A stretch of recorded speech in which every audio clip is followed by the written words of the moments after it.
Hey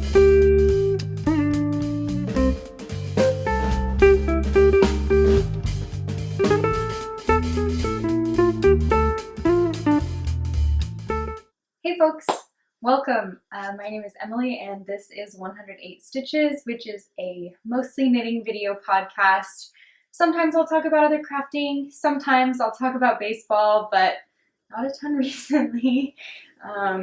But yeah, thank you so much for joining today. Yeah, let's see. So again, my name is Emily. I live in Seattle, Washington with my husband Nafis and our pup Norman, who has decided to grace us with his presence this morning. So we will see if he hangs around for a while or if he gets bored of us and leaves. But it is a fairly cloudy day. We've actually been really blessed with the weather recently. It has not been raining for the last couple weeks in Seattle, which is definitely out of season for January. And let's see, what day is it today? It is January 30th, Sunday, January 30th. The rain came back today, so we've got a little bit of light, so hopefully it's enough to show you all my knits and things. I have so much good stuff to go through today. I think it's going to be a pretty long one, so buckle in if you want. And yeah, I would say, oh, I made some tea and I forgot about it and I left it in the kitchen. One second, I'm gonna go grab it.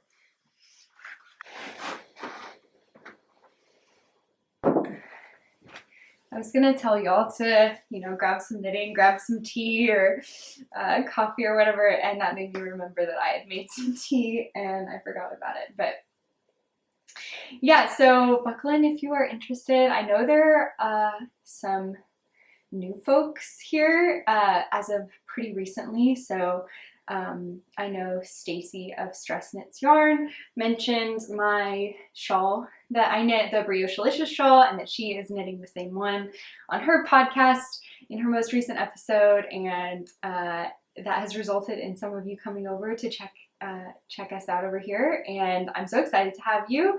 And so I guess maybe now would be a good time to give a little bit of a background on myself.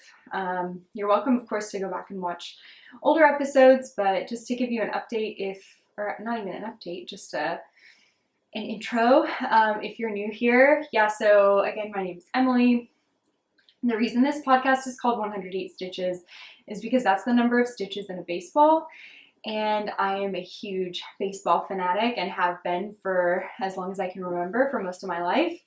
I grew up as a huge St. Louis Cardinals fan because my dad's family is from the St. Louis area, and so my dad was a St. Louis Cardinals fan, and so I grew up watching baseball with him. And I also was a giant nerd and still am a giant nerd, and so huge, really into math. I ended up actually getting my bachelor's degree in math from the University of Oklahoma. I grew up in Norman, Oklahoma, and yeah, and then ended up moving to Seattle. My now husband got a job here in Seattle, and so I came to Seattle and went to grad school at the University of Washington. I got my master's degree in applied math, so more math at the University of Washington, and then was kind of applying for jobs and trying to figure out what I wanted to do all the while. So I actually learned how to knit in high school. Weirdly enough, sorry, this is very disjointed, but I learned how to knit in high school.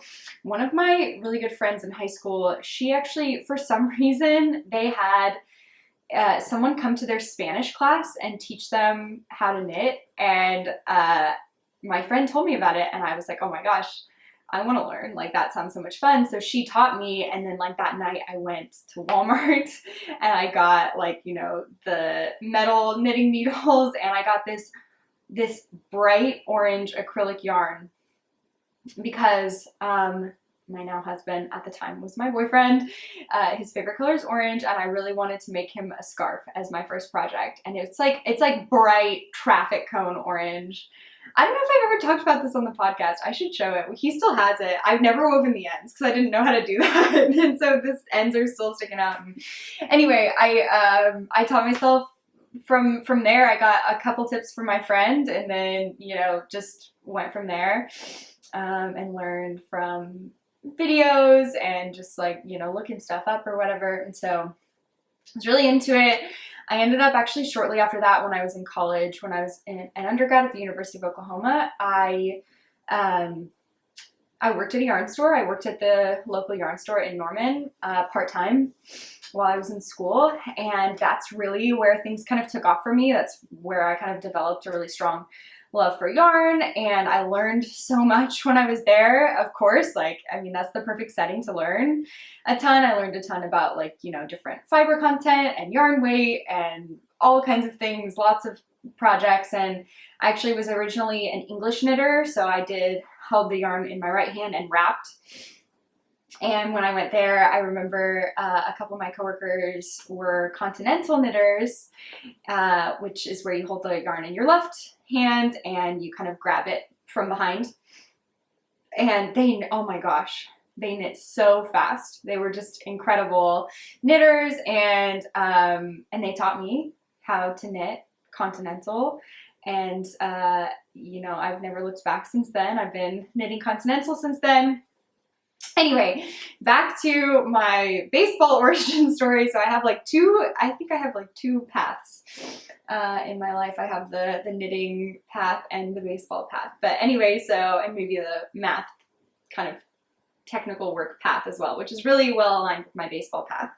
So anyway, I was a huge baseball fan, moved to Seattle, and went to grad school. And then I started kind of like applying for jobs. I was going to be like a data scientist. For a while, I thought I wanted to be an actuary, that kind of thing. I applied for some jobs.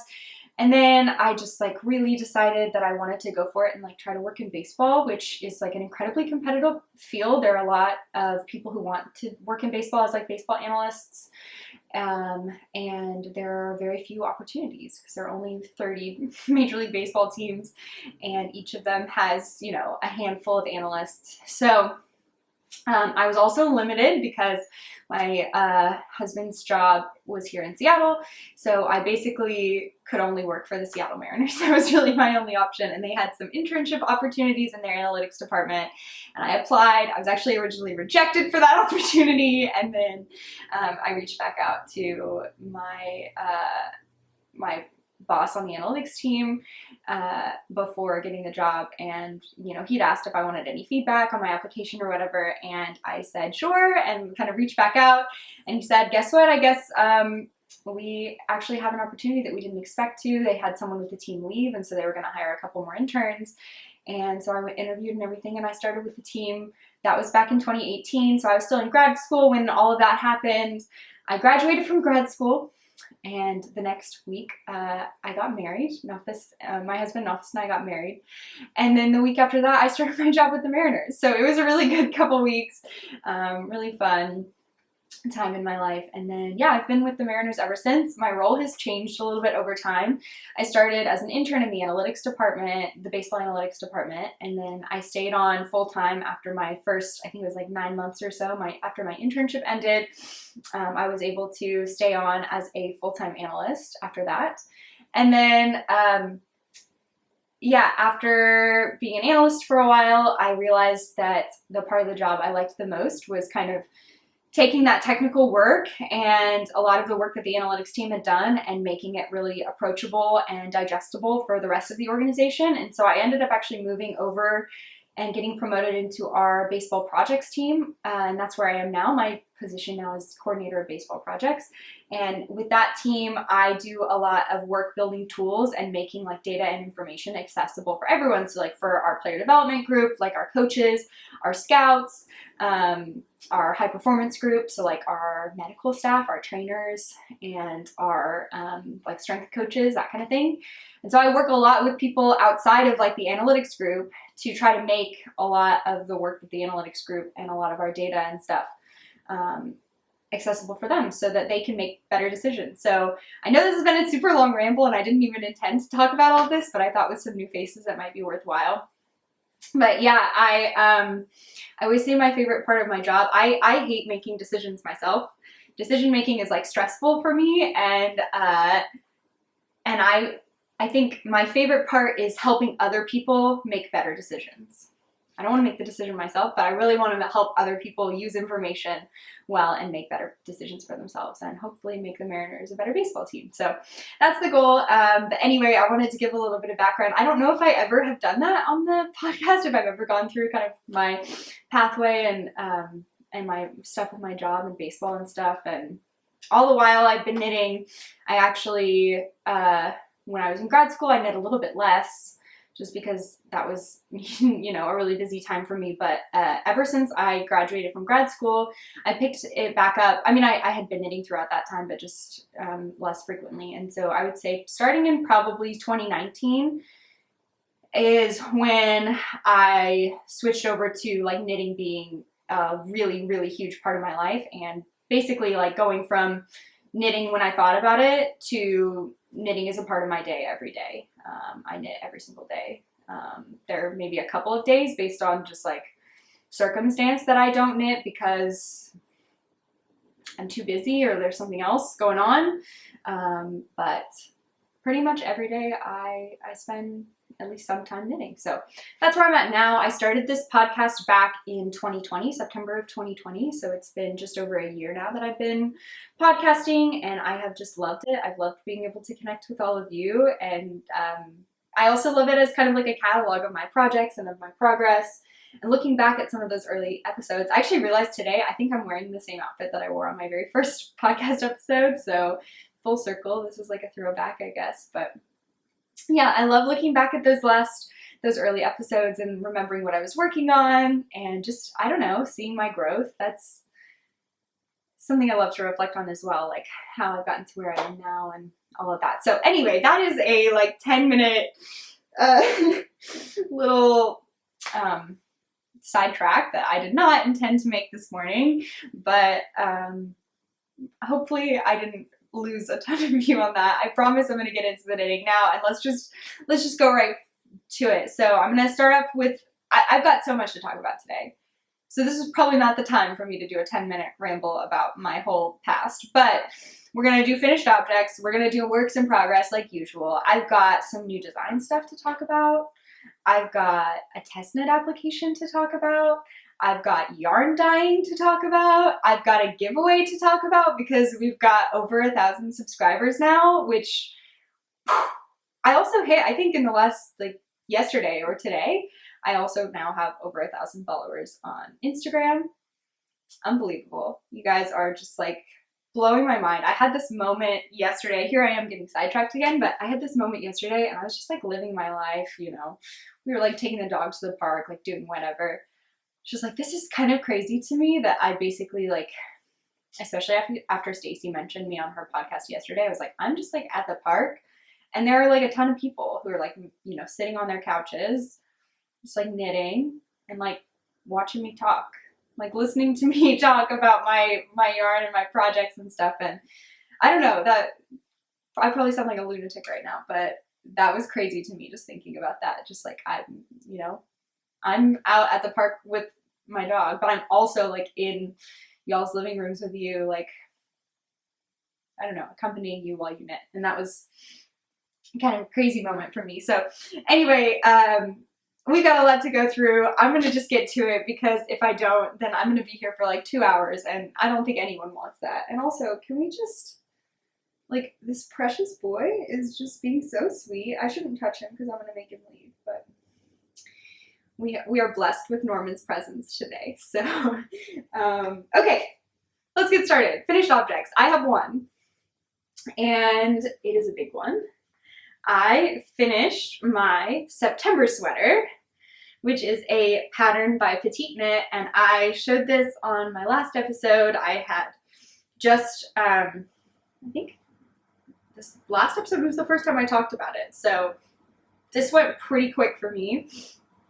I really wanted to finish this before the end of the month. I know, you know, it doesn't really matter, but I had in my mind that I wanted to finish this sweater before the end of January, and so I did. So this, again, is the September sweater by PetiteKnit. I used Woolberry Fiber Company in their berry worsted base, which I actually think, is it 100% merino? Let me see. Do I have the tag here? Not there. here it is. Yeah, 100% superwash merino, and it is a worsted weight yarn. And this was actually a colorway from the Woolberry Collective, and I am not in the Woolberry Collective, but my friend is, and she saw this color, and if you guys know me, you know my obsession with super dark red, and my friend also knows that about me, and so she gifted this yarn to me from the Woolberry Collective. The colorway is called Mulled Wine, and this was the collective colorway in like November or December of last year, I think, maybe November. And it's just beautiful, lovely dark red, and yeah, I really love how this turned out. The sweater is knit in brioche, and it's not half brioche, it's full brioche. So it's like super squishy. I don't know if you guys can tell the texture, but this is like really squishy. It's actually pretty heavy. And I have not blocked it yet. I did not want to, again, if you guys have watched my podcast before, you know, multiple times I have started recording a podcast while a sweater is wet on the blocking mats. And I was not going to do that again. So I actually finished this late last night, and instead of immediately blocking it, I decided, okay, I'm going to podcast first, and then I'll block this later after that, and then maybe I'll wear it or show a picture of it or something, show it again on my next episode after it's been blocked, because I really think it's gonna relax a lot and like bloom. When blocked, it's like a little bit, I don't want to say tight, but I just think it'll like relax a ton once I block it. So, but I really love how it turned out. I knit the size 2, and I used the needle size as recommended, the like US size 8. And I can put it on now. I do think like the fit is going to be pretty different after I block it, but I can put it on for y'all to see if you would like. But yeah, it was a really quick knit, like worsted weight yarn. Super quick. Let me see if I can get this to settle a little bit on top of my overalls. It's a little weird, like bunchy in here, but yeah. Here it is, and I think it's just going to be really squishy and soft. I mean, it is squishy and soft. And yeah, the sleeves are a little bit on the tighter side. I expected them to be a little bit more kind of like balloony, and that may just be the yarn I used, or I don't know. I'm worried that I did my decreases a little bit too fast, but we'll see. I really do. I don't know. I have this feeling that blocking it is just going to like solve everything. So but yeah, I'm really happy with how it turned out. It has the tubular bind off on like the sleeves and on the bottom. And I've only done tubular bind off like a couple of times before. And I think my perspective often has been that it's not worth it. And y'all, I think I may have been converted. Like, I think it might be worth it. It's just really nice. It's really nice. It looks really nice. It feels really nice. It's stretchy, but also still has structure, and it just like looks beautiful. So I don't know. I think I've been convinced. And I also wanted to say I found a tutorial, like, you know, you Google Italian bind off or tubular bind off or whatever, and get a ton of like videos or whatever. I often prefer like written instructions. With photos is fine, but I prefer that over videos, because with videos I can't like watch something else and watch the video at the same time. Like, I want to be able to have something else in the background, like background noise, TV, or, you know, audiobook or music or whatever. And so I kind of like written instructions for that reason. And I found really good written instructions. I think it's Shibui Knits had a tubular bind off just like tutorial, a written tutorial, and I'll try to include it in the description box so you guys can check it out. But I found it to be really useful, and yeah, I don't know, that was it. I knit the sweater, and it seems like the yarn is like slanting a little bit. Can you tell that it's kind of like wanting to go that way? I think it's based on like how the yarn was spun. It like has this little bit of like a tilt in it, and so that's another thing I'm kind of hoping that blocking will settle, like make it go a little bit straighter, but I don't actually know. I'm just hoping that that will help, but maybe not. And if not, that's fine. It's okay for it to be a little bit shifty or like wonky. Anything else I need to mention? I think my gauge was pretty much on, or close at least, and this is the size 2. I don't remember how how much ease I have. I think it's like a couple, I don't know, it's more than just a couple of inches, but it's not like a ton. And with brioche, it's so stretchy too. Like you can stretch it. That was the thing too. I don't know if you guys saw the neck. When it's not on, the neck looks so small, but it's so stretchy. Actually, partially started doing the neck, and then I realized I was too tight, and so I had to pull it out and then do it again, like bind off again. You can see like, look, that looks so small. And then, ah, I get so much stretchier. It's so much bigger. Oh, I guess that is one modification I did. This is a folded over neckband where you like knit and ribbing for twice as long as you want the neckband to be, and then you kind of secure it down on the inside. And in this pattern, and also I've seen in a lot of other patterns, it will call for 1 row of pearls to make the fold kind of nice, make it fold over cleanly. And I found that I just don't like that. I like a plumper, kind of rounder neckband. So I just left out the row of pearls, and I really like the way that it turned out. So that is my finished object, the September sweater. And that's the only finished object that I have. I will weave in the ends and I will block it before next time and either show it to you again or wear it or something.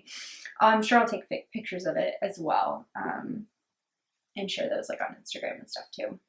Okay, I'm talking too fast and I can feel that my mouth is getting dry and I need to drink my tea. Okay, works in progress. So I have a couple works in progress to chat about. I had this I finished my sweater last night and I was excited about casting on a new project. There was like a new design that I have in mind that I'll share more about later that I really wanted to cast on. And then for some reason, my instinct was like, no, Emily, you should clean up what you already have on your needles. And I actually don't have that much. I think I have 2 projects on the needles right now, but I just had, I don't know, this feeling that I wanted to like finish things. So I actually revisited, and you guys aren't going to be able to tell any progress, but I revisited these Lampblack like broken rib socks that I've been working on forever. I cast on forever ago. So this is not like a pattern that I'm following. This is just like I came up with that I'm just like following. So this is, I did like a 1x1 rib at the top, and then I went to a broken rib, a 1x1 broken rib. I don't know if you guys can see this at all. It's like really dark.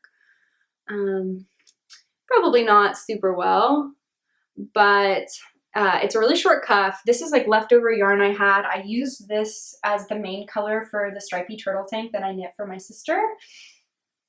And I had quite a bit left over, and I thought that I probably had enough because my feet are like really skinny. I probably had enough to do like short cuff socks. So I cast this on a while ago, and I switched. I normally use ChowGoo 9-inch circulars for my socks, and I, for some reason, like wanted to try something different. So I got Addies, and I was having so much trouble with them. And I had also gone down in needle size, gone down to size 0s because my socks were ending up too big. So I started with size 0 Addies, 9-inch circulars, and I was just having so much trouble. Normally when I knit socks, I can go without looking, like it feels really good in my hands, like it's really natural, and it just was not. It felt like I was fighting with it the whole time. And so I ended up I knit a new pair of socks, my new design, which I will also talk about a little bit. I've talked about in the last couple of episodes, but I got a pair of ChowGoos in size 0 for that, and that went way better. I think it's just something, I think it's the sharper tip on the ChowGoos that makes it go like really smoothly for me. And so once I finished my first sock for that one, and I'm waiting to knit the second one because I'm going to knit it with my test knitters, I pulled that needle and I put it last night in these socks and got rid of the Addy needle, and I'm using the ChowGoo again, and it's so much better. It's definitely the needle. It's not the size, it's not the yarn, it's not anything else. It's just the ChowGoo needle is much better for me. I just like it a lot better. So I put that back in, and I did probably, I mean, guys, like I did like an inch. Like I've not made a lot of progress, but I picked it back up, and I'm going to finish it. I'm going to finish this sock and cast on the next one pretty soon. So I may need to get another one of these needles because I want to be able to work on this, but I also am going to have to go back and pull this for the other diamond sock for my my pattern, my design. But But yeah, I definitely do not want to knit with the Addies anymore. So I probably just need to buy another needle. But yeah, this is my favorite color. This is my favorite color to knit with. I've knit hats, sweaters, everything out of this yarn. And if you're unfamiliar, this is Grenouille, which is my favorite yarn dyer. I have other stuff cast on by Grenouille that I'll talk about in a second. But this is Grenouille in her 75-25 sock base, which I don't think she carries anymore. I think she only does the 85-15. This one feels a little bit like sturdier to me and like a little bit rougher, and the 85-15 is like really smooth. And I like them both. But anyway, this is her 75-25 sock base, so 75% superwash merino and 25% nylon. And this is the colorway Lampblack, which is my favorite gray, probably my favorite color to knit with of all time. And I love it. This is a simple pattern I made up. I don't remember how many stitches I have. I think like probably 56 or 58. And I'm using, again, the US size 0 ChowGoo 9-inch circulars for it. And I'm working on the foot. I have probably another like inch to go before I put the toe in. But yeah, that is my sock that I picked back up. Let's do another zip here. Oh my goodness, he's being so precious. Whew, I feel a little bit frantic. I'm gonna try to calm down and slow down a little bit because I feel like, I don't know, maybe because there's so much to go through, I feel like I just have to like knock it out, you know? Ooh, I spilled a little bit of tea. That is the opposite of slowing down and not being frantic. Whew. Y'all know those like knitting podcasts where they just like have the most calming, like beautiful voices. Everything is just like so chill, like calming, and like the mood is like really nice. I was talking to an office the other day and I was like, I definitely know that that's not what people come here for. People are not here at this podcast because they want something like soothing and calming, because I feel like often I am like frantic. So I'm not really sure what y'all are here for. It is not soothing, calming time. It is just like me being an absolute dork most of the time. Okay. We're gonna try to just like take it down one notch of hectic and go just to like a normal level of being crazy. Okay, next up, as far as works in progress go, this was a impulse cast on this week.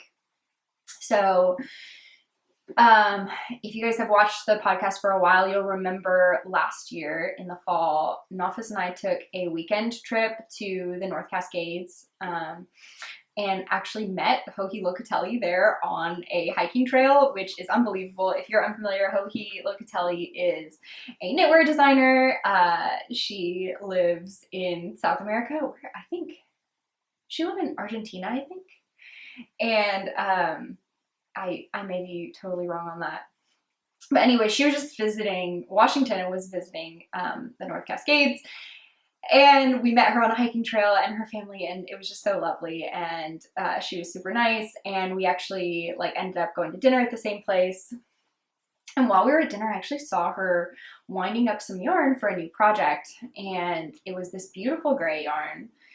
And I thought to myself, okay, if she publishes a pattern with yarn like this, I definitely need to knit it, because like I met her there when she was like designing that pattern, and you know, regardless of what it is, I just definitely want to knit whatever it is that she was designing when I met her. I don't know if that makes any sense, like why I would care about that, but I do. And so oh,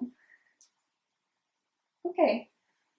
Right, so last week, oh, Norman wants to be covered. Come here, sit. I'll cover you. There you go.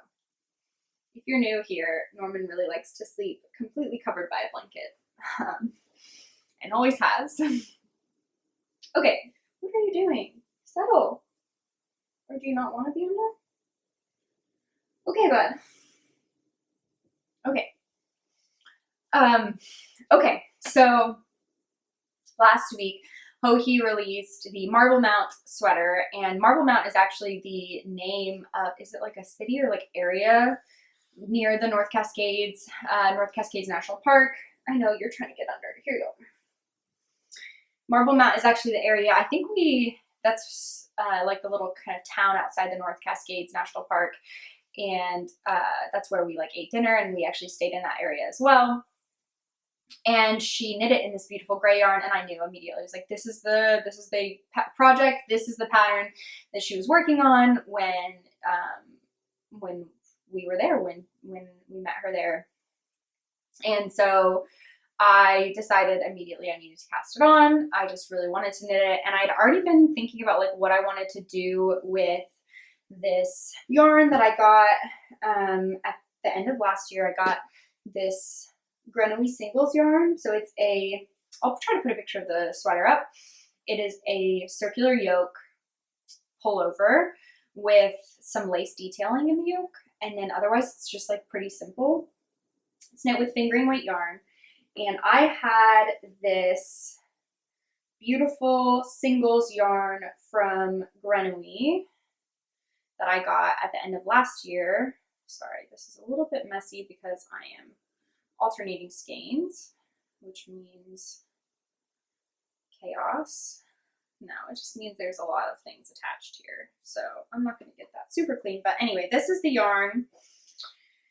And it is just this beautiful kind of like dusty teal blue color. Here's that. Let me just show you first what it looks like in the skein. It's got like brown, hopefully this will focus. Yeah, it's got like brown and dark blue bits kind of flecks in it, and here it is caked up. And I am definitely alternating skeins. I don't know if you can tell on camera, these two skeins are pretty different. This one is like a lot browner, and this one is less brown. I think I like this one more. I like the one that's like more blue and less of the dark speckles, but I love them both. And so I'm alternating these skeins, and I cast on the Marble Mount pullover last week, and let me show you, I have made very little progress on it.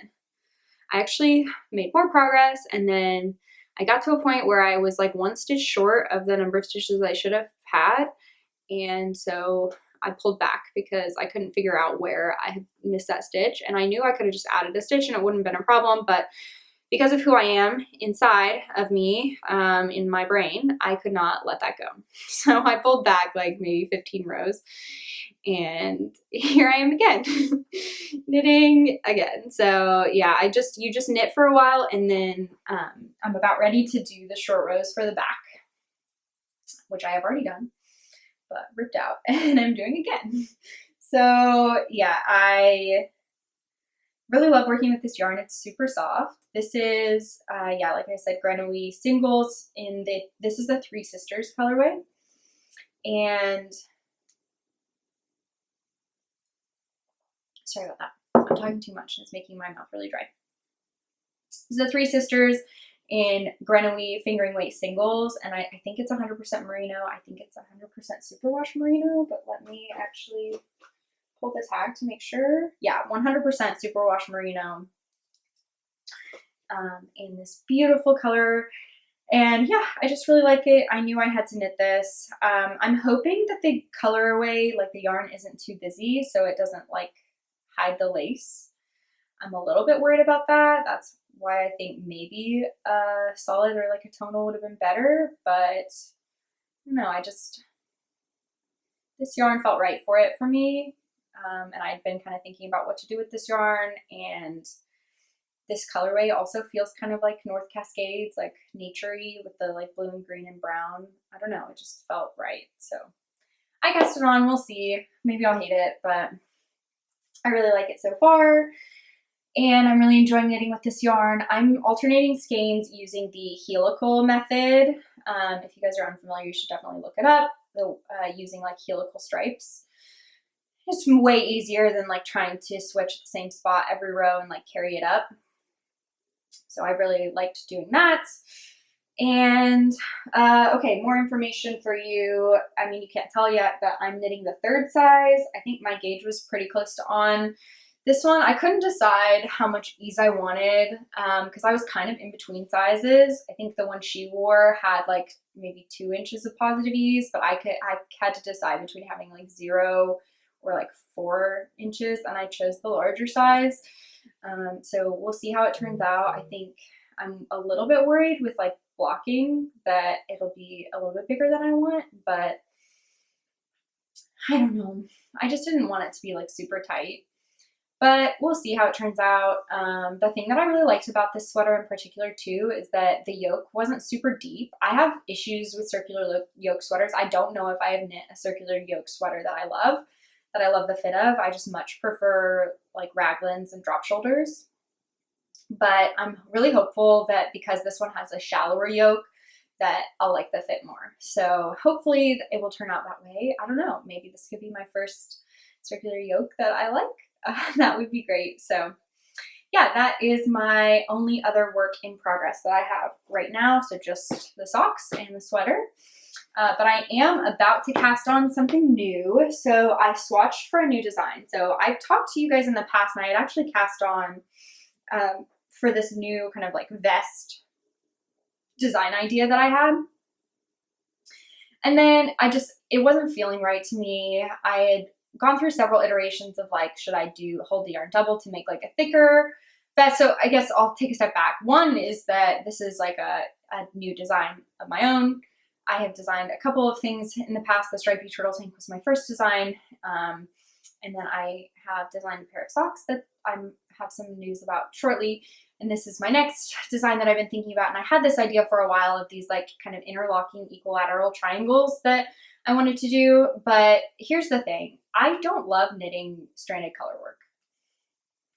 I just don't. And so like if this is something that is a design of mine that I'm like making up, I'm not going to pick a technique that I don't love. And so originally I thought I would do intarsia for the triangles, but then I was going to be managing so many balls of yarn at the same time, and that was just going to be too much. And so like I had different ideas. I was like, okay, if I do like hold the yarn double and I do DK weight instead of fingering weight, like it won't be so bad if I have stranded color work. And I don't know. I just was fighting it and fighting it and fighting it.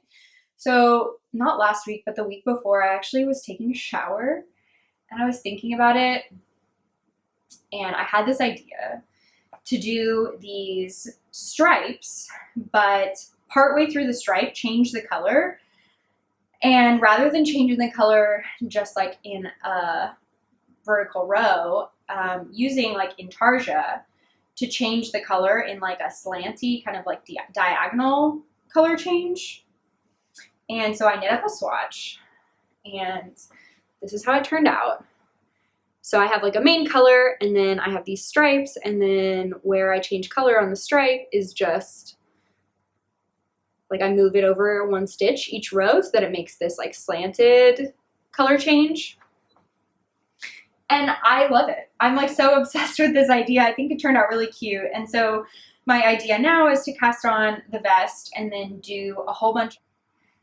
Sorry, my memory card got full. Anyway,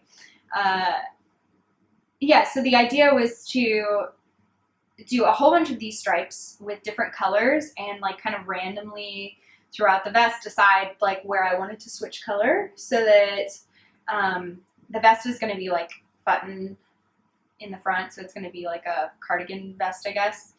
And so like some of the color changes you would see on like the left front, on the right front, some of the color changes will be on the back. It's just going to be like a really fun play with color. And so I think it'll be really fun. Again, you know, you guys know I love mini skeins. I love designing with mini skeins. So I think it's going to just be really fun playing with color and like a really great project for mini skein sets and everything. So I got the yarn, and I showed you guys this before. I think this is the yarn I used for my swatch.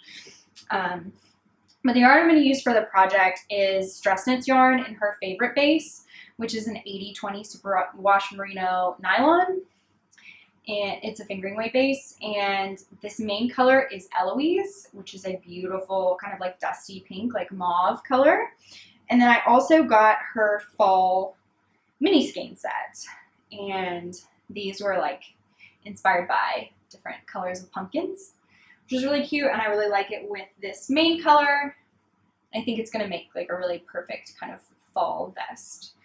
So yeah, that's the plan. I also have this one mini skein from her. I got her 12-day Advent or 8-day. I don't remember how many days. Her like mini Advent, her shorter Advent last year in 2021. No, sorry, in 2020.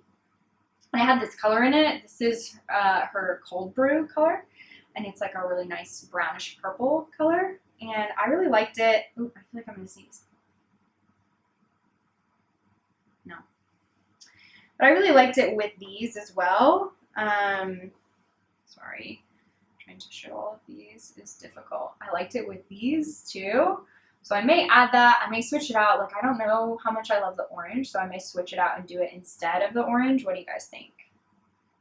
Do you like that better, or do you like it with the orange? Oops. Or do you like it with both of them? What do you guys think about with the main color? Like this one better, or the orange? I just don't know if I love the orange with the main color. I like the orange with the other minis. I'm not sure. I don't know what I'm going to do. So I'm going to play with it a little bit.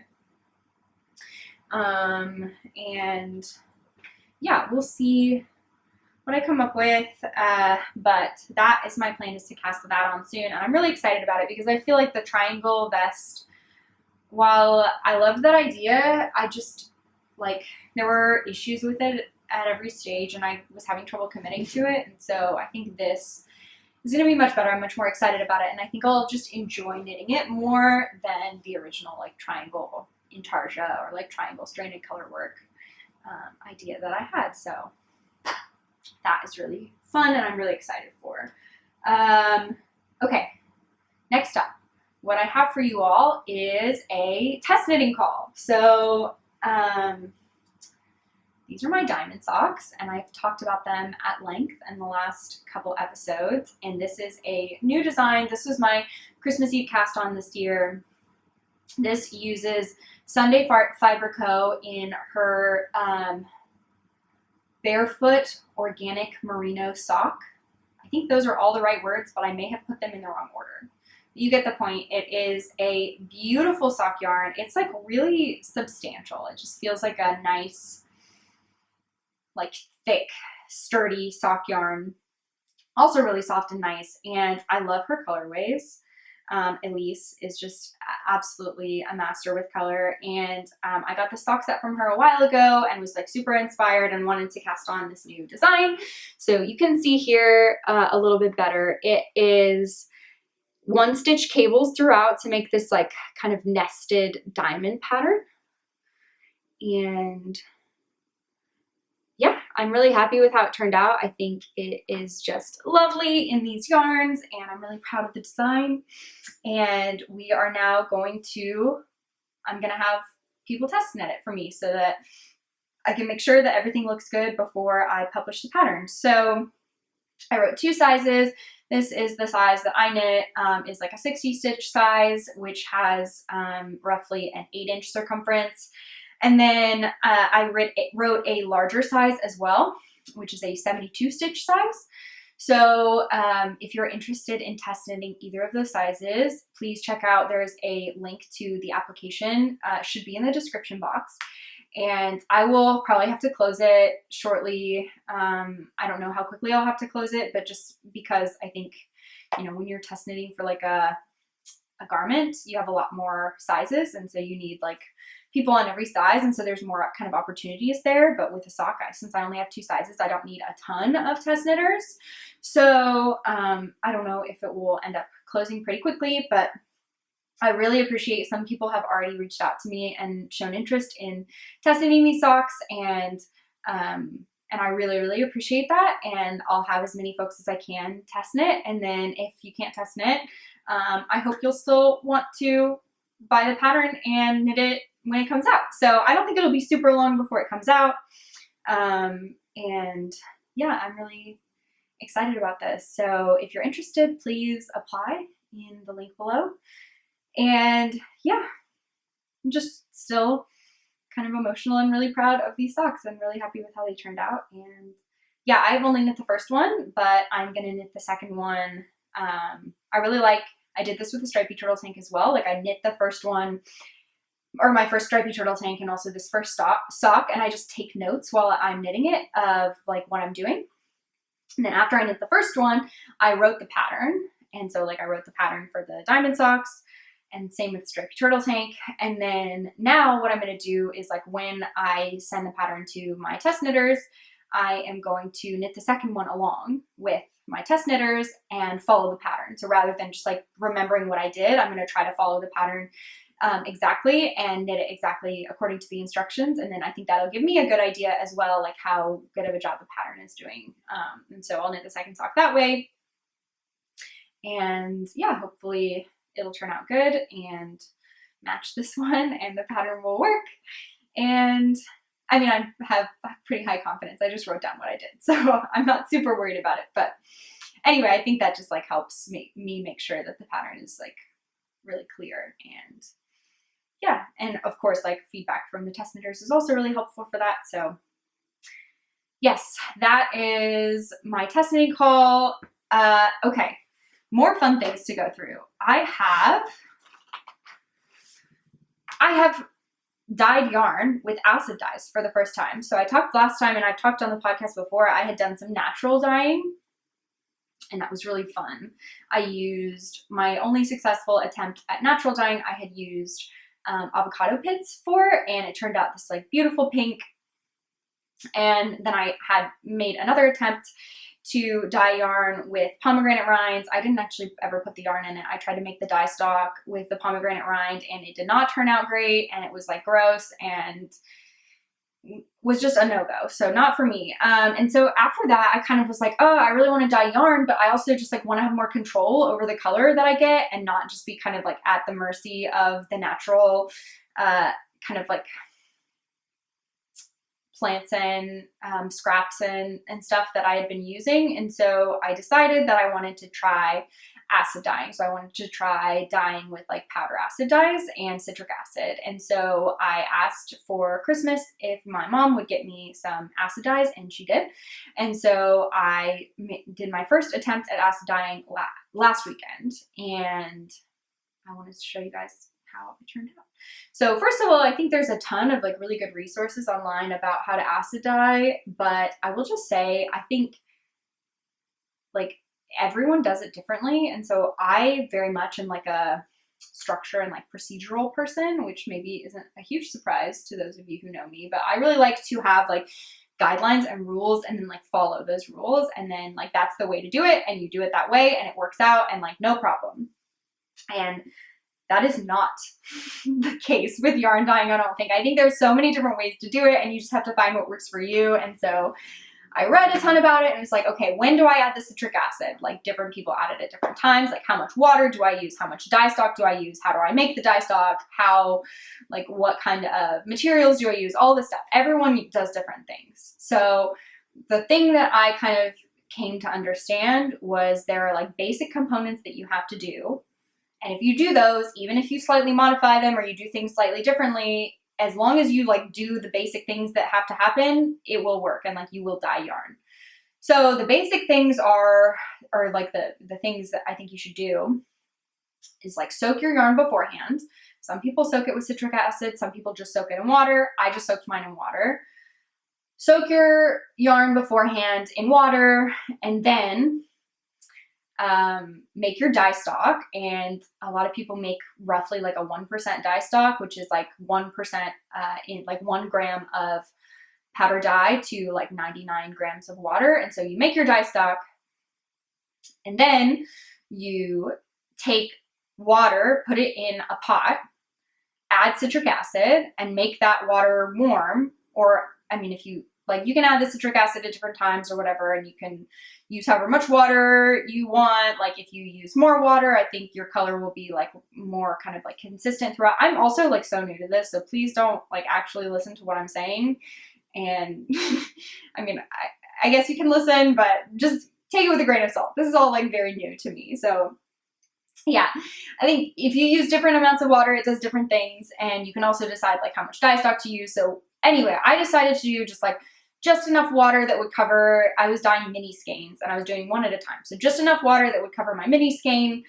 And then I put citric acid in it. You can put the citric acid in at different times. You can put the dye in at different times, whatever. But I made my dye stock. I put the water in. I put the citric acid in. And then I played around with like when to put the dye in and like how much dye to put in. And I did that a couple of times. And I did 5 attempts. I made 2 dye stocks. I made a red dye stock and a blue dye stock. And what I was going for were these like really dark, rich colors. So you're probably not surprised that very first thing, I wanted to dye a super dark red.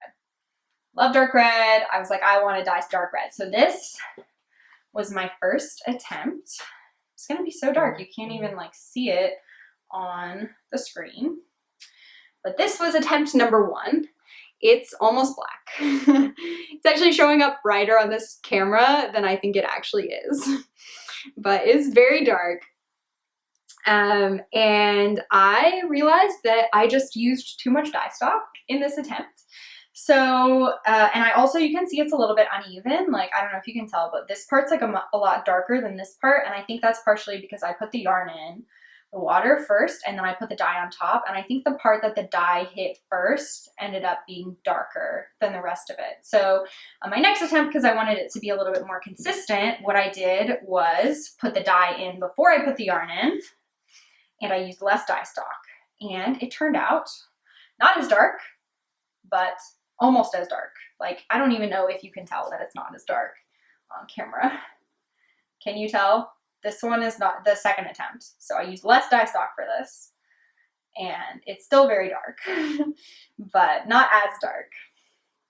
So this was attempt 2, and then attempt 3, I did basically the same thing as attempt 2, but I used, again, less dye stock. And this is the closest that I got to what I was wanting. It still looks super dark, but it actually, like, if you go up closer, you can tell that that's red. Not black. It's actually like a really nice dark red. And I'm pretty happy with how it turned out. So this was attempt 3. And then I also attempted a blue dye. So what I was going for with the blue was, unsurprisingly, a super dark, like tealish color. So I mixed a couple of different powder dyes that I had to make a dye stock. And then based on my results with the red, I started out with less dye stock per the amount of water than I did with the red one. So I just started out a little bit less. And this was my first attempt with the blue. So it made this like really nice kind of turquoisey color. I don't think it's showing up very well on screen. It's showing up much more blue and less turquoisey. So it's like, yeah, it's definitely like a turquoise. But it's much lighter than I wanted. So I gave it another attempt, and I used more dye stock this time, and I got this one, which is about the darkness that I was wanting. I'll talk about the colors and like how I want to modify them as well. This is just like not showing up the color that it actually is. Like it's not blue, it's like turquoise. But yeah, I am pretty happy with this one and this one. So these are the 2 that I like the most, and maybe I can put like a picture in here that's a little bit more color accurate so that you guys can actually see the colors of these. But these are my dyeing attempts, and the blue is showing up really dark here. You can see it a little bit better. These were so I did 5 attempts. These were mini skeins. The yarn that I used was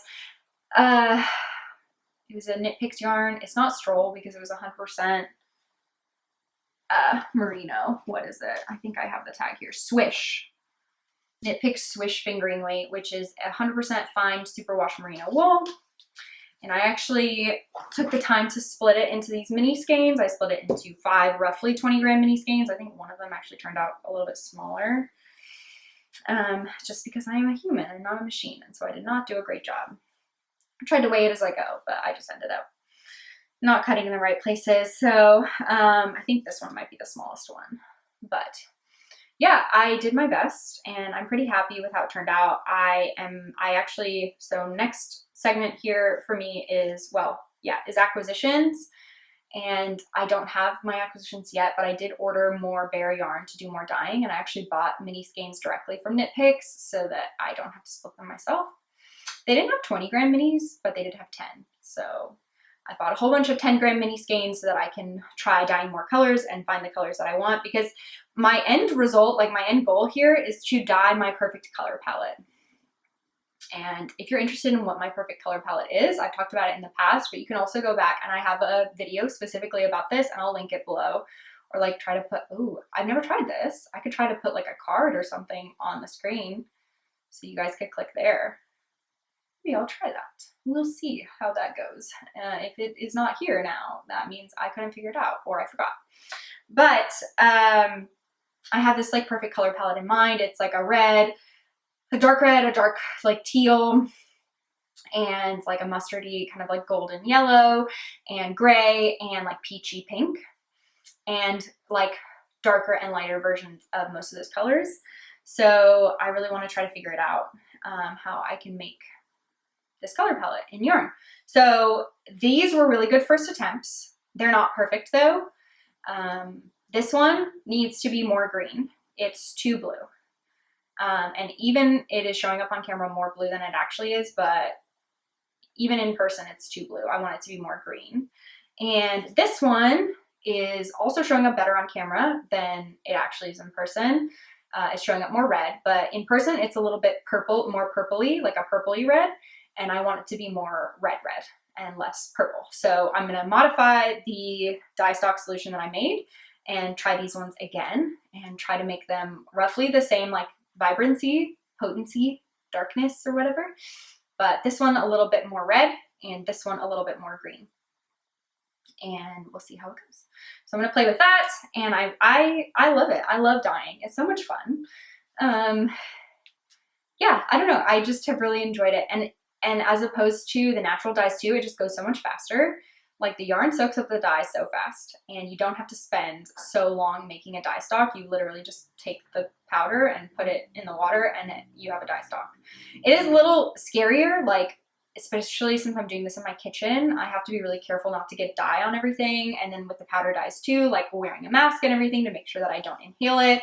It's like that part I don't love as much, but still I'm loving it. It's really fun and I can't wait to do more. So that's how my dyeing went. Okay, there's more. There's more to talk about. I still have more to talk about. Next up, I talked about this a little bit. I wanted to talk about acquisitions. I have not received any acquisitions since I last podcasted, but I have ordered some new stuff, and so hopefully it'll come and I can show you guys next time. But like I mentioned, I ordered more bare yarn for dyeing. I ordered minis, and I also ordered some more full skeins of fingering weight yarn because I am pumped about that and I want to dye more. Then I also ended up ordering some Knit Picks. So I ordered all my bare yarn from Knit Picks, but I also ordered some Knit Picks palette, which is their fingering weight non-superwash wool base. And I have talked about this before, I think, but I have this idea that I want to weave and then, what is the word? Felt. I want to weave and then felt this blanket in the style of like those Pendleton blankets. I don't know if you guys have ever seen those Pendleton blankets. They're these like really beautiful, normally like retro-ish colors, striped felted wool blankets, and I kind of want to try to make one. So I have a Cricut rigid heddle loom, which is, it's like a 15-inch loom. It's like a lap loom.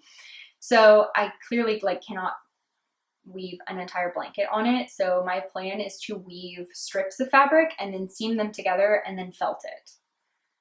So I don't know how that's going to turn out. I need to read a lot more about like how that actually works and if I can do it, but that's the goal. And I ordered my yarn for that. So it's going to be mostly like a creamy white color. And then I got some other colors to do as stripes that I'm not really sure which ones I'll use yet, but I got some options. So I'll show you guys those when those arrive. And I'm excited about that. I actually have something on my loom right now. So I think wanting to do this blanket is going to motivate me to finish. Okay, sorry, I got cut off again because my battery died. This is just all a sign that I'm talking for way too long, but I have even more to talk about. So we're just going to keep going and hope that this doesn't end up being an eternity long. Okay, what was I talking about? Weaving. I have something on my loom right now that I've been working on. I think I showed you guys a while ago. I almost said cast on, which I guess is not the word for weaving, but I started a project there. It's like it's kind of like a scrap project using a lot of my scrap yarns, my leftover fingering weight yarns. I used like a black yarn, just a plain black yarn, to warp my loom, and then I'm going back and forth the weft with just going through my mini skeins or like leftover skeins in like rainbow order. So I started with like pink, and then I'm going to go into red, and then like orange all through. So yeah, I'm really motivated to work on that because I want to work on the blanket, and so I want to finish that so that my loom is free so that I can start the blanket. So yeah, hopefully next episode I have some progress to share with you all on my weaving. I feel like it's the kind of thing that goes so fast once I get into it. So like if I just sat and worked on it for a while, I think I'd get really into it and I would want to finish. So that's my hope, is that I will do that and just kind of finish it up. I also feel like hopefully the blanket will go really fast. I have concerns about like lining up the stripes properly. Like if I'm going to do this in multiple strips of fabric, I want the stripes to be at the same place, because if they're not, then the blanket, like, it will look like, you know. And like I think it's kind of hard to measure while it's on the loom. I don't know. I'm stressed about it. But I really want to try, so I don't know. We're going to see. Hopefully it'll work out. It's going to work out, right? I don't know. But anyway, I ordered the yarn for that. I ordered berry yarn for dyeing. I also have some hopeful acquisitions. Stacy of Stress Knits has an update tomorrow that I honestly want to buy so much from.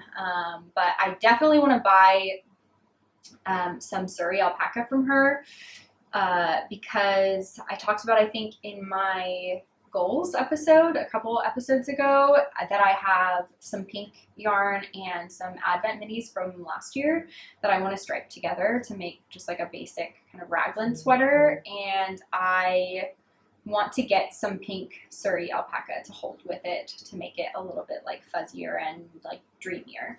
So my hope is that I can grab some Surrey alpaca from her, and then while I'm there, I will probably buy other yarn because she has one colorway, Where Does the Good Go, which is just like bright yellow with some other like green, orange, like bluish colors in there as well. And I really love it. It's not 100% my usual palette. Like yellow is my favorite color, but it's like a really bright yellow and not like a mustardy yellow, which I think in my knitting I'm more drawn to, like a little bit more mustardy golden color. But this one is like pretty bright, but it's just really fun. And I think with socks, my color palette just kind of goes out the window. It's like I'll knit socks in any color. Like they can, like, I don't know if that makes sense. But with my garments and stuff, I try to stick to colors that I know I'll wear and that are like part of my palette and integrate into my wardrobe really well. But with socks, it's like anything. So I may try to get a skein of that for socks, although I do have a ton of like single skein sock yarn already that I am not knitting right now. I don't know. I wish I had like more time or more hands or something, because there's so much that I want to knit. I have like other new designs that I really want to work on. I have yarn in my stash that I'm like really excited about that I want to knit, and I just can't do it fast enough. Just want more. I want to knit more. But yeah, that's what I've got on the acquisition front. The last kind of like yarn related thing I have is a giveaway. So I talked about this the last couple of episodes, but we did reach 1,000 subscribers, and that means that I said I was going to do a giveaway, and we're actually like quite a bit past 1,000. I was like going to do this and then like forgot about it and like did, you know, an episode quickly and didn't really plan it out and everything, but we're already at like, I don't even know, this morning I checked and we were like at like 1250. Wow, crazy. But I do have a really fun giveaway. So one of my friends gifted me this. how am I going to part with this? I truly don't know. But this is a Big Little Yarn Co. Stripey Turtle Tank kit. This is the kit in the, I guess it's not colorway, but this one is named the Candy Shop set with the main color as Yume, which is so gorgeous. And honestly, I think when Mel is dying again, if she dyes up this colorway again, I am going to buy a sweater quantity of it because I love it. I really want to make the dreamiest sweater with Yume held with a cream mohair or suri. I think it would just be beautiful. But beautiful Yume, and then some really fun mini skeins, purple, pink, peach. I love this peach one too. I also just want this yarn. Green, yellow, beautiful. You can use this to make a stripy turtle tank. You could use this to make my new vest design when that comes out. It would work for that. You can use it for some scrappy socks, like stripy socks, or anything that sounds fun to you. So this is going to be what we are giving away. And yeah, I think it's beautiful, and I hope y'all love it and want it as well. And if you are interested in entering the giveaway, all you have to do is comment on this video, and just comment. I think for the prompt, we're just going to keep it really fun. I'd love if you would just comment what it is about knitting or crafting or about this community in general that makes you happy. What brings you joy being a part of an online knitting community, or even not online, just knitting, crafting, how it helps you in your life, what it does to make you happy, anything like that. And if you can't think of anything, then just comment whatever, anything, anything that makes you happy, or anything you want to say about knitting or crafting, and that will enter you for the giveaway. And I don't have a date that I'm going to close it by. I will probably leave it up for the next 1 or 2 episodes. So I will draw, my guess is I'll probably leave it up for 2 episodes. So I won't draw before my next episode, but I'll draw before the one after that. I'll draw a winner, and then I will ship out this beauty, this beautiful kit. Yeah, so definitely enter if you are interested. And yeah, thank you guys for, I don't know, I'm gonna get emotional again. Thank you guys just for hanging around and for being here and being a part of the community, and for watching me talk about my knitting, and for engaging with me in the comments or on Instagram or wherever. I love it. It makes me so happy. It brings me so much joy to be connected with y'all in this way. So thank you for that. And yeah, just a token of love from me is this beautiful yarn. So yes, I mean, are you not obsessed with this? This is so beautiful. Melanie is just truly a magician and also an incredible person. So beautiful yarn from Melanie. Enter the giveaway. Okay, I think we got through all of the yarn and knitting content. We did it. If you are uninterested in what is happening in my life, I totally understand, and you should peace out now, because that's what I'm going to talk about for the rest of this episode. Just wanted to catch you all up, for those who are interested, on what we've been up to, Sunday breakfasts, my plants, those kinds of things. So yeah, well, let's get into life stuff. Number one thing I just want to say, in case any of you, I mean, I think everyone's doing it right now, but in case any of you are also obsessed, I'm obsessed with Wordle.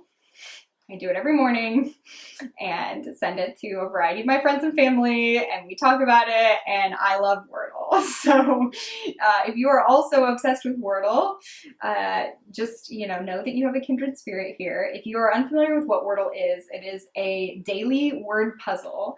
You go to this website. I don't even know what the website is called. Just Google Wordle and you'll find it. But you go to this website and you basically have to guess 5-letter words, and there's a word that is the right word that you're trying to guess, and based on each guess it'll tell you which letters you have right, and in if you have them in the right position, and then you can make another guess until you get it right or until you miss it. And I love it. It's so much fun.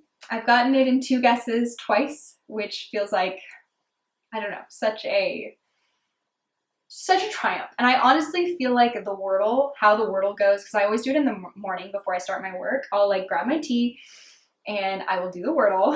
And I truly feel like it sets the tone for the rest of my day.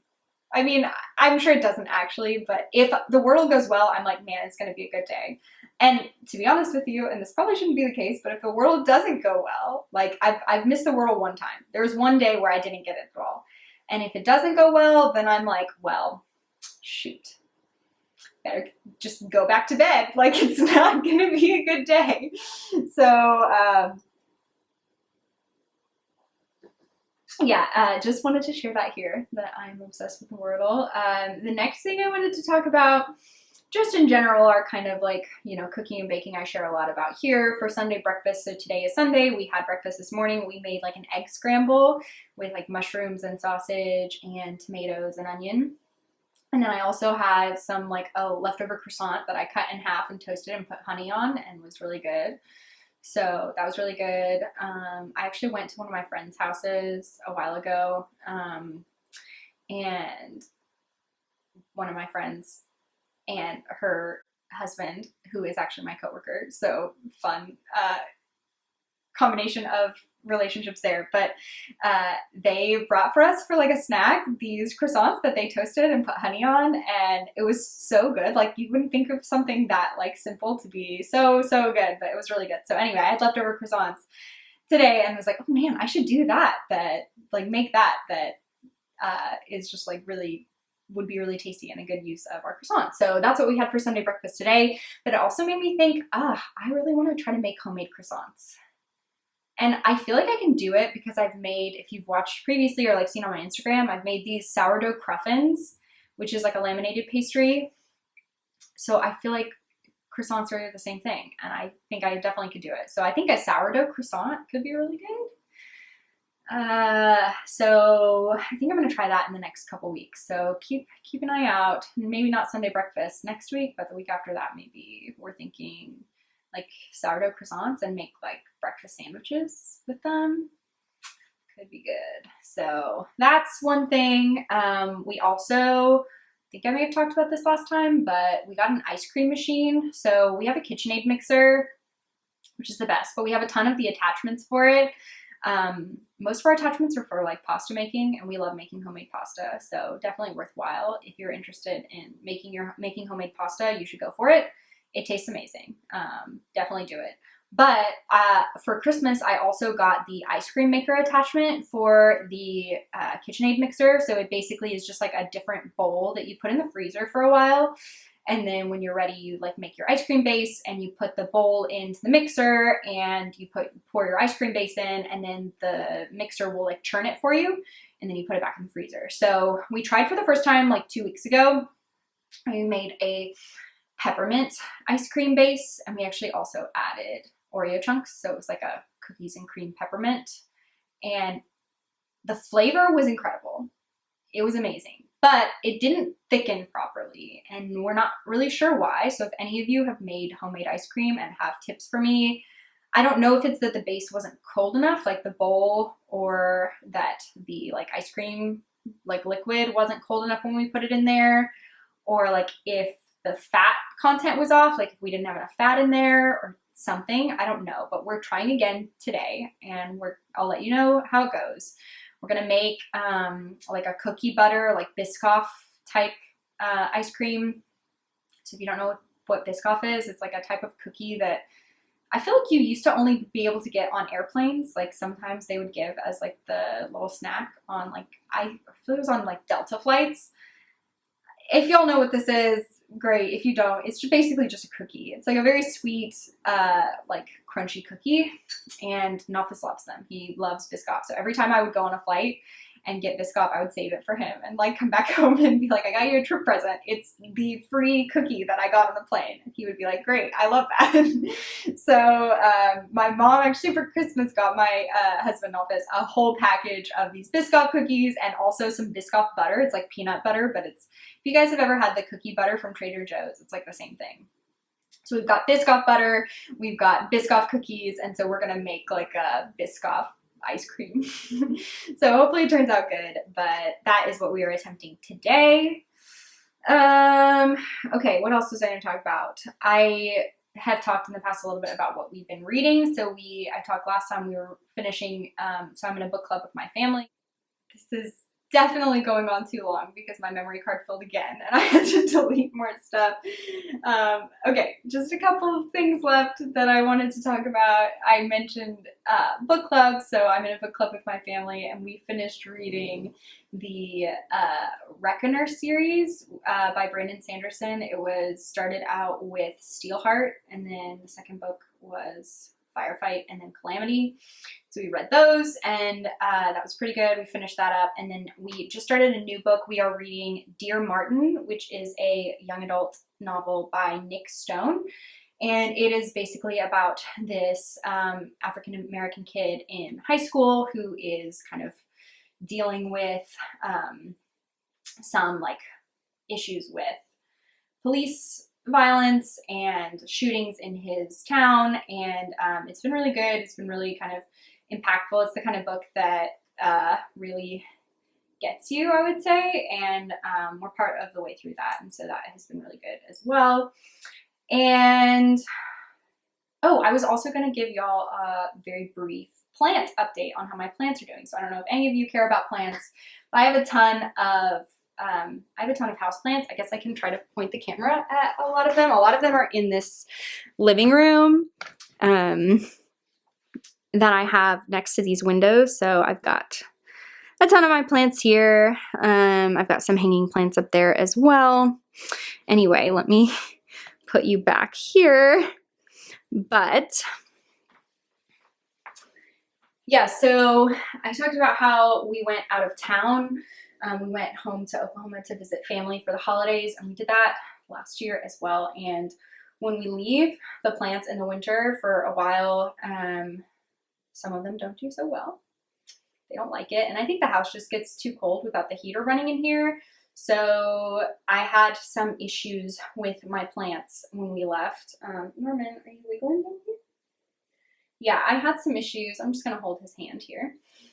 I had some issues with my plants. One of them, the croton, I don't know if any of you have a croton.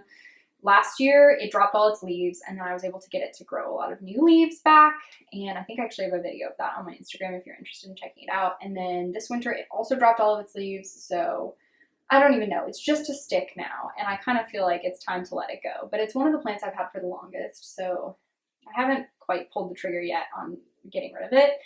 But anyway, I have another plant. I have a Ficus taniki, which is the variegated rubber plant. This may mean nothing to any of you, and if you don't care, I'm so sorry. You should leave the video now. But that one always drops a ton of leaves in the winter. It drops like the lower leaves, and it's still growing new leaves, so I think it's probably okay, but I don't know what to do about it. I guess I just let it drop the leaves from the bottom as long as it's like still having new growth. I don't know. I'm not super good at plants, but I love them. So you can also see this one here, which if you look at previous podcast episodes, you can see this beautiful like vining plant, and it had another vine that was coming this way over the couch, and it had these beautiful leaves on it, and it did not like it when I left. It got too cold and unhappy, and it dropped a lot of its leaves, and I had to cut off the one vine because it was just all dead on that other vine. So I'm hoping that it will grow new leaves back, like on this vine, and not just be like a naked vine on the bottom. You can see like I don't know if you can tell, and I'm not going to point it out, but the top, you can't really tell. This leaf is still bad, but above that it goes all the way up, almost to the top of the window, and it has really good and healthy leaves at the top. So I didn't want to just like cut it all the way off because all the good leaves are at the top. So I'm just hoping that the leaves fill back in. But anyway, what I wanted to tell you about is that one of my Christmas gifts from my mother was, I've never called her mother in my life, from my mom, was a plant subscription. So she bought this plant subscription, and every month a new plant shows up, and I just get a new plant every month, which I love and I'm very pumped for. But I got my first one and I wanted to show you. I thought it might be fun also for anyone who cares about plants. Whenever I get a new plant, I can show you all my new plant that I got. So this is my new plant and it is called grape ivy. And I know very little about, like, you know, the plant or the type or the species or anything, but I think it's very cute. It has like thick leaves and like the leaves, some of them are kind of bumpy. I don't know if you can tell that. They're like a little bit textured. And it got a little bit battered in the mail, so like some of the leaves fell off and like I can see some of the ones down here aren't doing great.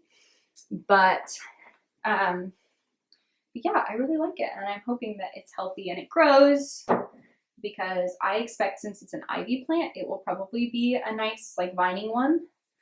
Because I expect that from ivy, but I don't actually know. This may not actually be an ivy plant. It may just be named that. I don't really know, but I think it's very cute and I like it. So that is my January plant. And yeah, I don't think I have any other like plant updates or news. I had to repot a couple plants that were taking up a lot of their space. I have one plant that's doing really well. It's the I only know it by the friendship plant. It was actually a plant my friend gave me because this plant just pops up like little babies all the time. Actually, I'll just show it to you. So this is my friendship plant. I think it's also called like a pilea maybe. But when my friend gave it to me, it was super small. It was like maybe, you know, this big. And it's grown like crazy. It's like really happy. But I think it's called a friendship plant because it makes these like little offspring. So I don't know if you can tell here really. But this is like a separate plant. This one here, that's like the smaller leaves. You may not be able to tell very well, but there's like one plant here, which is like the big one, which is my original one that my friend gave me, and it's grown huge and it's doing really well, but it also popped out like a little baby here. And so what I'm hoping I can do is like continue the train of giving this plant, because that's exactly what happened, I think, for my friends. She still has this plant. Hers made a baby. She gave the baby to me. Now mine grew really well and made its own baby, and I want to take out the baby and give it to my sister.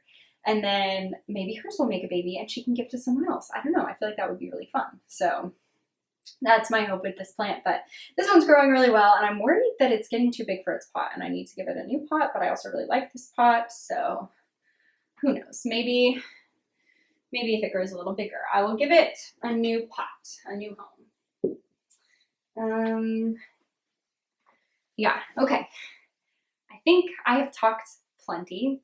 I think you all are probably tired of me and like, oh gosh, we've had enough of Emily for today. Let's just end it here. And I agree with you. I've also had enough of Emily today. But I thank you guys so much for tuning in, for hanging out, for subscribing, for all of that. It's unbelievable, the joy that I feel, and just, I guess, you know, since I'm not going to enter my own giveaway, I'll just say here that I've talked about it before.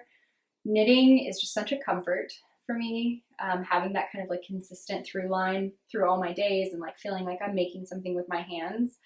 Also, just the idea of like mastering something to that extent is, I just love it. I love it so much. And I feel really creative. I feel really capable when I knit.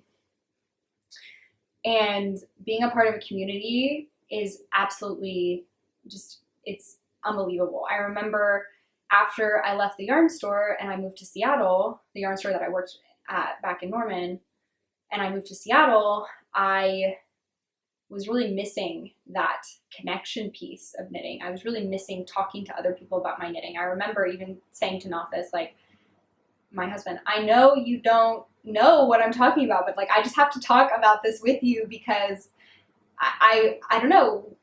I think anything that you're just like that excited about or devoting that much time to, it's hard not to like, I don't know, have that outlet to talk about it with. And so I was talking with Nafis a lot about it. And then I feel so lucky that I found a group of friends here in Seattle that want to knit with me, and we knit and talk about our projects and stuff too. and I have like a little knitting group that I love, and then also just having this community here and all the people that I've met and been able to talk to online or like, you know, through the comments or whatever, has just been so much fun. I truly, at my core, I just love to talk to people about knitting and about crafting. I love to talk about my crafting. I love to talk about your crafting. Just talking about it all the time, what I've made, what I'm planning to make, the yarn I love, is just an absolute joy. So thank you guys so much for being here and enabling that for me. And I hope to talk to you guys again soon. We're still in the off season for baseball, so hasn't been a ton of baseball chat. I talked a little bit at the beginning about my path to baseball, and we're getting back toward baseball season in the next couple months here. Things are going to ramp up at work because of that. So hopefully I'll have a little bit more baseball content for those of you who are interested in the coming months. So otherwise, I'll give you my usual send off. I hope you do lots of knitting and watch lots of baseball, and have a great week. Bye.